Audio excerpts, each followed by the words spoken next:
Random House Audio presents Don't Get Too Comfortable. This is the author, David Rakoff. Love It or Leave It.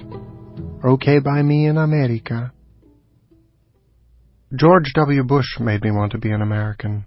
It was a need I had not known before. A desire that came over me in a rush one day, not unlike that of the pencil-necked honors student, suddenly overwhelmed with the inexplicable urge to make a daily gift of his lunch money to the schoolyard tough. I have lived in the United States, first as a student, then as a resident alien, under numerous other administrations, including what I once thought of as the nadir of all time, the Cajun-scented, plague-ravaged Reagan 80s in New York City. Horrible, black years of red fish and blue drinks. It was a time when greed was magically transformed from vice to virtue. And after that came the even greedier 90s, when the money flowed like water and everybody's boat rose with the tide. Except, of course, for those forgotten souls who had been provided not with boats but with stones and no one told them, oh well, tralla. And all through that time, aside from having to make sure not to get myself arrested at demonstrations, I was sufficiently satisfied with a civic life of paying taxes and the occasional protest. Ah, but George changed all that. Even though I am not a Muslim and I come from Canada, a country that enjoys cordial relations with the United States, I no longer felt safe being here as just a lawful permanent resident. Under the Cudgel-like Patriot Act, a shoot-first, ask-questions-later bit of legislation, there are residents who have been here since childhood, other folks who sired American-born children who have found themselves deported, often to countries of which they have almost no first-hand knowledge, for the most minor, not remotely terrorist-related infractions. Those people are never coming back, at least not during this administration. I don't want to be put out of my home, and, like it or not, this is my home. I have been here longer than I haven't. After 22 years, it started to seem a little bit coy to still be playing the Canadian card. I felt like the butt of that old joke about the very proper lady who, when asked if she would have sex with a strange man for $1 million, allows that, yes, she would do it. But when asked if she would do the same thing for a can of Schlitz and a plastic sleeve of beer nuts, reels back with an affronted, "What do you think I am?" To which the response is, "Madam, we have already established what you are. Now we're just quibbling about the price." Becoming a citizen merely names a state of affairs already in place for a long time. Even so, once I reach my decision, I don't make my intentions widely known. I tell almost no one, especially no one in Canada.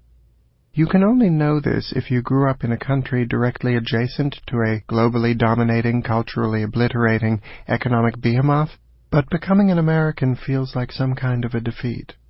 Another one bites the dust. The naturalization application can be downloaded directly from the government's website. It is 10 pages long, but can be filled out over the course of an industrious day or two. It takes me 4 months and 1 week. I got delayed twice, although not by the usual pitfalls of questions requiring a lot of documentation from over a long period. I have no problem, for example, with Part 7, Section C, in which I have to account for every trip I have taken out of the United States of more than 24 hours duration over the last 10 years, including every weekend jaunt up to Canada to see my family. I have kept every datebook I have ever owned. I pore over a decade's worth of pages and list all of my travels from most recent backward. I create a table with columns listing exact dates of departure and return plus my destination. It is a document of such surpassing beauty, it is virtually scented. Not since I threaded puffy orange yarn through the punched holes of my 4th-grade book reports have I so shamelessly tried to placate authority with meaningless externals. No, indeed. My first hang-up occurs at Part 10, Section G, Question 33. Are you a male who lived in the United States at any time between your 18th and 26th birthdays in any status except as a lawful non-immigrant? I make my living with words, and yet I cannot for the life of me begin to parse this question with its embedded double negatives and hypotheticals? How are any non-native speakers managing to become citizens, I wonder? Part of my clouded judgment, I have to admit, is due to fear. I don't want to piss them off, and I am worried that a wrong answer will immediately feed my name into some database for a wiretap, a tax audit, or an automatic years-long misplacement of my application. Some casual, gratuitous harassment that a thuggish administration might decide to visit upon someone they identified as a troublemaker. I spend an entire afternoon trying to map the grammar, and I come away with nothing but a headache and no idea. This is in early March. I put the form away in my drawer and forget about it. My dreams of inalienable rights felled by just one question. I put all thoughts of citizenship out of my head, until one evening in July, 4 months later, when, as I'm dropping off to sleep, the clauses fall into place and the lock turns, and I realize that the answer is a simple no. With inordinate self-satisfaction, I soldier on. Have I ever been an habitual drunkard? I have not. A prostitute, a procurer, or a bigamist? Nuh-uh.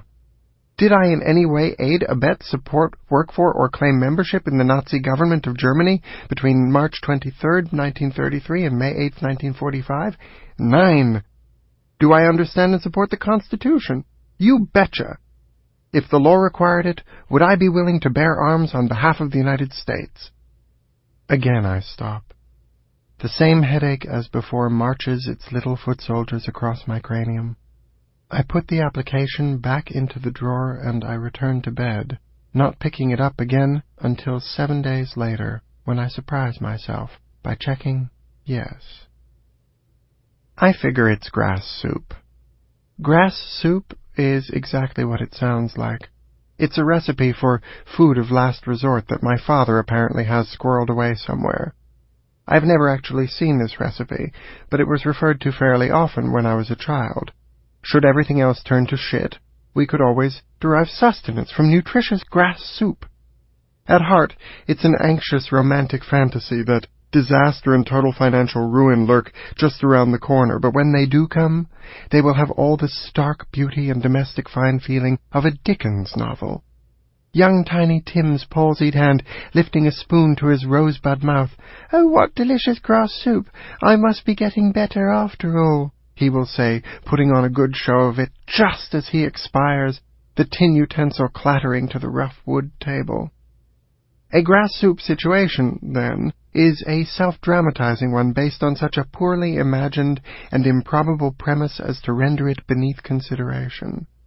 Michael Jackson saying with no apparent irony, for example, that were he to wake up one day to find all the children in the world gone, he would throw himself out the window.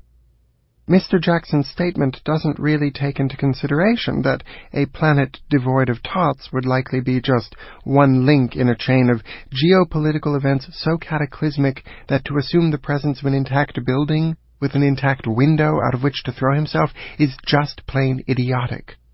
As for grass soup itself, just from what I've seen on the news, by the time you're reduced to using the lawn for food, any grass that isn't already gone, either parched to death or napalmed into oblivion, is probably best eaten on the run. All by way of saying that if ever there came a time when the government of my new homeland was actually calling up the 40-something, asking and telling homosexuals with hypoactive thyroids to take up arms, something very calamitous indeed will have to have happened. The streets would likely be running with blood, and such moral gray areas as might have existed at other times will either seem so beside the point that I will join the fight, or so terrifying and appallingly beyond the pale that I'd either already be dead or underground. For most of my life, I would have automatically said that I would opt for conscientious objector status, and in general I still would. But the spirit of the question is, would I ever? And there are instances where I might. If immediate intervention would have circumvented the genocide in Rwanda or stopped the Janjaweed in Darfur, would I choose pacifism? Of course not. Sample complete. Ready to continue?